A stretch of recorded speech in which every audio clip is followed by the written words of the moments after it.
Good morning folks, it's Friday at last, long last. Been a very busy week. We're kick-starting off this morning on a supercharged V8 Range Rover SV Autobiography. Finished in a satin paint wrap from factory. I always love attending to this one. Not much in the way to look at the gloss, but it comes up well. Let me take you around now.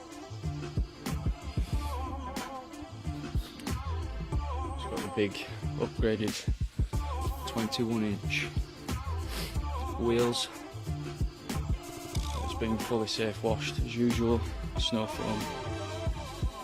Again, not much in the way of gloss on this. It's a fantastic looking vehicle though.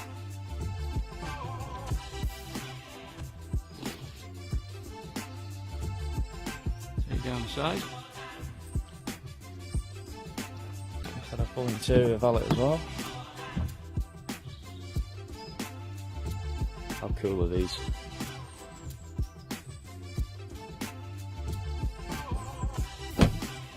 This one's also got soft closed doors.